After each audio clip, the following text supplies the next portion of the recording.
त्यांना स्वतःच्या पायावर उभी राहायची इच्छा असेल तर ते चुकीचं काय? स्वतःचा रस्ता स्वतः निवडायचा असेल तर वाईट काय? आणि आमची दोघांची किती धडपड करायची तयारी आहे.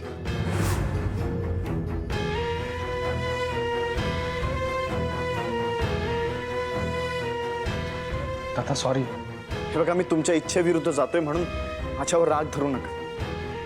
पण मला स्वतःचं नाव, स्वतःचं स्थान निर्माण करण्याची एक संधी द्या.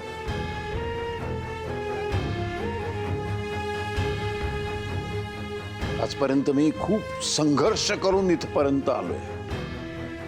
जोडे झिजवलेत, एक वेळेला जेवून राहिलोय, रस्त्यावरच्या दिव्याखाली अभ्यास केलाय मी, झगडलोय. हे सगळे डायलॉग आहेत ना, हे असल्या या गरिबांनी बोलायचे असतात.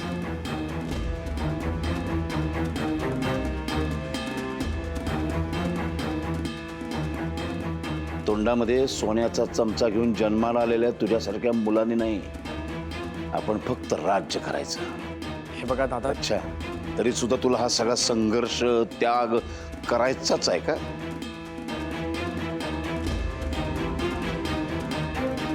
ठीक आहे, तुम्ही दोघं परीक्षेला तयार आहात ना? मग तुम्हाला सिद्ध करायची मी एक संधी देतो.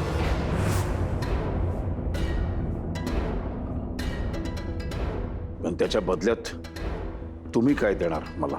दादा पण हे सगळं. रेणुका, जरा शांत राहा. बाळा, बापावर विश्वास ठेव थोडासा. सॉरी. हा, त्याच्या बदल्यात तुम्ही काय देणार मला?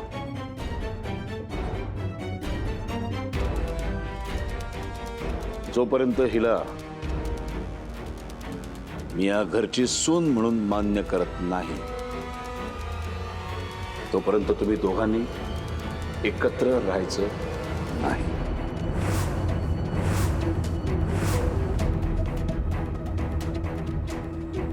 तू तुझ्या खोलीत, मीही बाहेर आउट हाऊस मध्ये.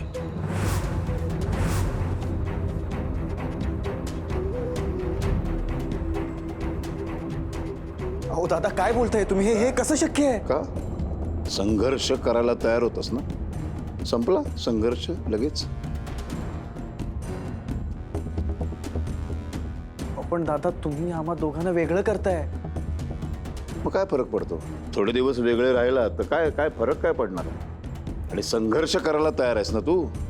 संघर्षाच्या हातात हात घालून संयम, त्याग हे सुद्धा संघर्षाबरोबरच करावे लागतात.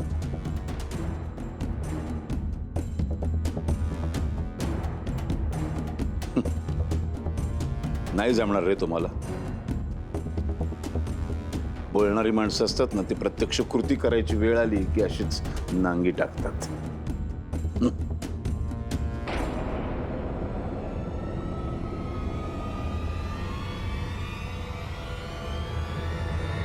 मला मान्य आहे.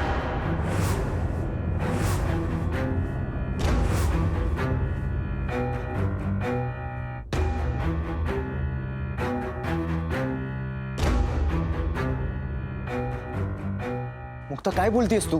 मला नेण्यासाठी तुम्ही माझ्या गावी येऊन तुमच्या प्रेमाची परीक्षा दिली आहे. आता माई वेळ आहे. मुक्ता, मला ही परीक्षा देऊ द्या. तुम्ही मला घर दिलंय, पण त्याचं कुटुंब तेव्हाच होईल जेव्हा घरातली माणसं मला स्वीकारतील.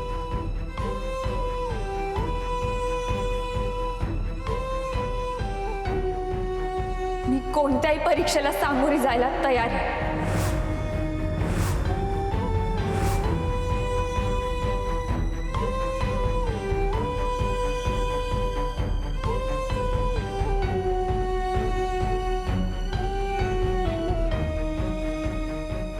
आता जे सगळ्यांच्या समोर बोलून दाखवलंस ना, ते करून दाखवण्याची वेळ आली आहे. आता मागे नाही हटायचं. हं? पण समजा तुला असं वाटलं की हे तुला जमणार नाही, माघार घ्यायचे, तू घेऊ शकतेस. पण त्यासाठी तुला माझं मोठेपण, माझं श्रेष्ठत्व मान्य करावं लागेल.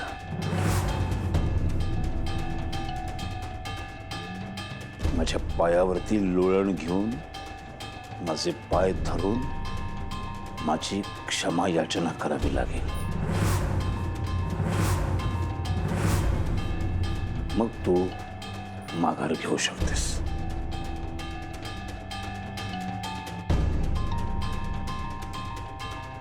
ती येळ मी येऊनच देणार नाही.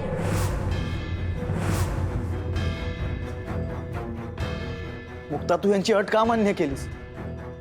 अगं, मी तुझ्या आई वडिलांना वचन दिले की मी तुझी काळजी घेईन, तुला काहीच होऊ देणार नाही. ते वचन तुम्ही पाळणारच. तुमच्यावर पूर्ण विश्वास आहे. त्या विश्वासामुळेच मी ही अट मान्य केली. आणि तुम्ही घाबरू नका. थोडे दिवस वेगळं राहिल्याने नातं तुटणार नाही, उलट आणखी भक्कम होणार.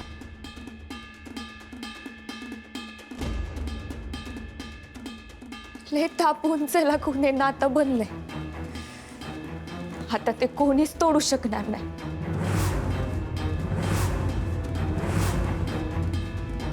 तुमच्या दोघांच्या खोल्या तुम्हाला माहिती आहेत. आपापल्या खोल्यांमध्ये जाऊ शकता तुम्ही.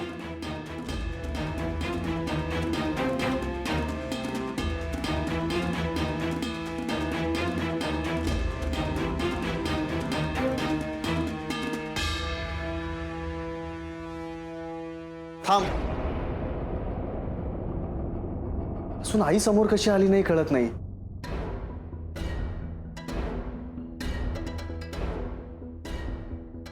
आधी आम्हाला आईला भेटायचं. पण तिला तुम्हाला भेटायची इच्छा नाहीये. तुमचा हा हट्ट तिला जिब्बात आवडलेला नाहीये. हे खोटं आहे रेणुका. किती रे किती समजवलं मी वहिनीला, पण नाही म्हणाली. मला सारांचं तोंड सुद्धा पाहायचं नाही. आणि स्वतःला बैठकीच्या खोलीच्या मागच्या खोलीत कोंडून घेतलं तिने. हो की नाही ग?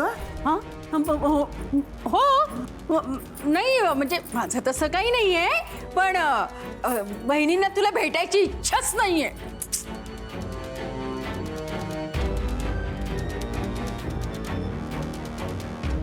ठीक आहे, आता हेच मला आईच्या तोंडून ऐकायचं.